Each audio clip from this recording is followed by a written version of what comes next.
Well, good day. And in lieu of having a department meeting with all of the stuff that's going on, I wanted to take a moment to address some questions that people had about next year in terms of math and what that could potentially look like and what the plan is to prepare for that.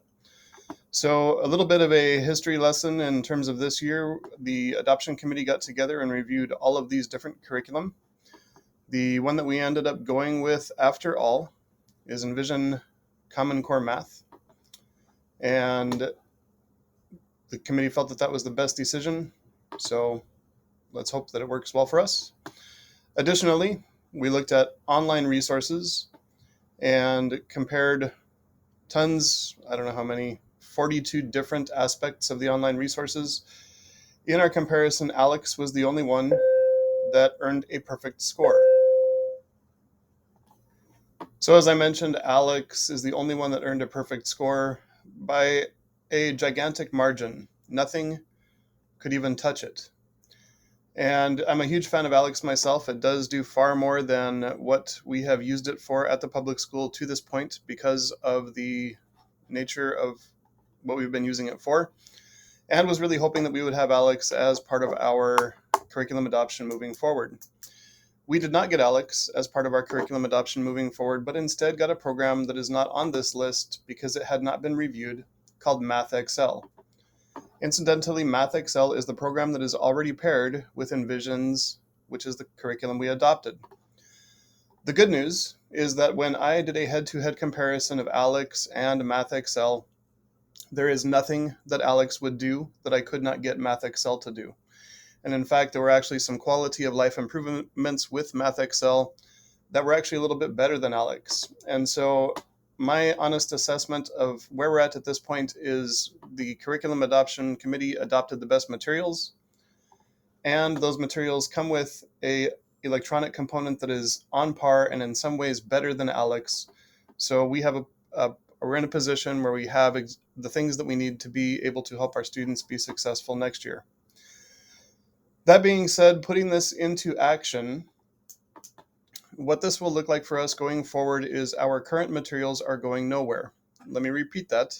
Our current materials that we have used for the last 10 years or so are still part of the menu from which we have to draw from to construct a student experience. The way that that happens is I call it the Math Zion Bistro. Here's the menu for constructing uh, lessons and assessments for next year. The main course has to be Envisions. We have to give Envisions a fair shot. We've got to look at the lessons and see what makes sense for our students and teach what makes sense for our students. The next step with that, there are some already constructed worksheets like the Alex practice, if you've had the opportunity to teach that course before, and assignments that explicitly match the content of what is taught in Envisions that is already constructed for us in the online platform called MathXL. So phase one is we teach the stuff from Envisions. Phase two is the first line of support is the online practice because students will get immediate feedback on a student by student basis. It's perfect practice. And then side dish number two is the lesson from Sunnyside Materials, which is the materials we've used for the last 10 years or so when students need more practice, more help. The materials that we've used for the last 10 years are great resources for additional practice or helping students get to the place where they need to be in terms of understanding. Again, this right here is not going anywhere. It just falls in line in pecking order from adopted materials, online platform. Our stuff is supplemental material. Lastly, the dessert we have, and this should say MathXL instead of Alex or similar because MathXL is what we've got now.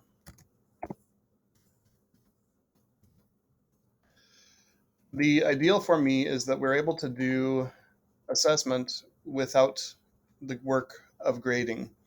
And so a little bit about this, I've used Alex extensively at the university for assessment, and it's fantastic because Alex will grade the test for you perfectly, not like the headaches that we run into with the other online assessment things that we've done in the past. The name is escaping me right now.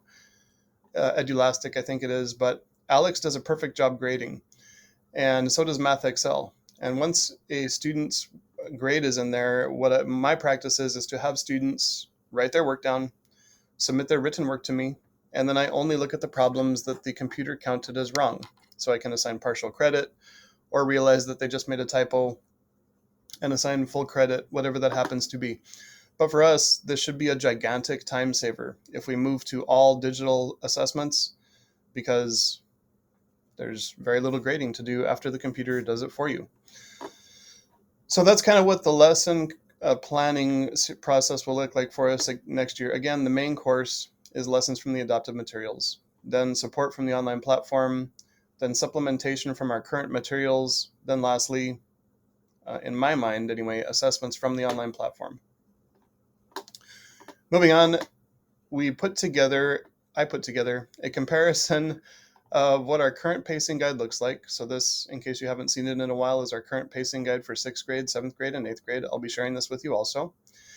And I did a head-to-head with Envision. So if we were to follow Envision's pacing for 6th grade, it would take 142 days to get through all of the content.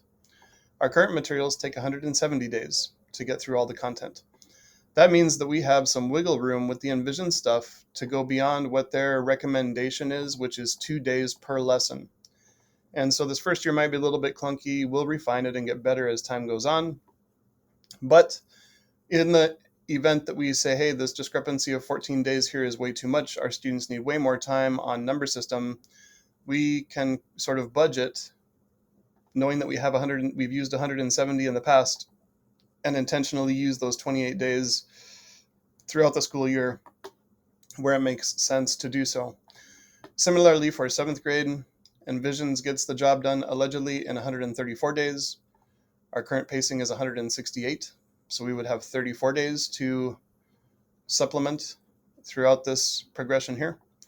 And then 8th grade has a whole whack of days, 51 days of additional things that we can do here.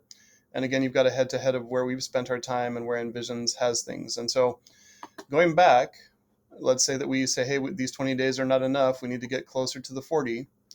We would be pulling things from MathXL, the online platform, to provide more practice there, or lessons from our current materials to help students get to the place where they need to be. Again, I will share this with you today. So moving on, this is some more work that the adoption committee did earlier on in the school year. Just a beginning of the basic pacing guide of what are we starting with, how many days are dedicated to it for 6th grade, 7th grade, and 8th grade. And they've started some work by unit. So this will be our jumping off point for 6th grade, for 7th grade, and then for 8th grade as we begin our planning for next year and kind of do some work on that over the summer. For 7th grade, they had kind of the good idea of saying, hey, these things are green, which means they're the high intensity or major standards. This is the most important work of 7th grade. The yellow is supporting, and then I think the blue is additional, something along those lines.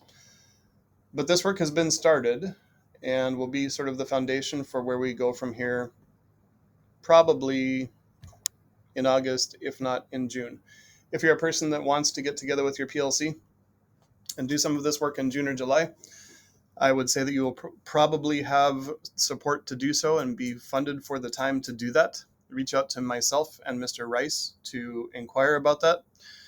My personal availability will be that the last day of school is the last day that I'm available until about mid-August. I have a very full work schedule this summer and will basically be out of commission, unfortunately. But as I mentioned, if you and your PLC or you want to do some work around these things, reach out to Mr. Rice and myself, and we'll make sure that you have the opportunity to do that. I hope this is helpful. I'll be bringing around materials to you in the coming days. And as always, please reach out if there's ever anything that I can do. Hope you have a great day.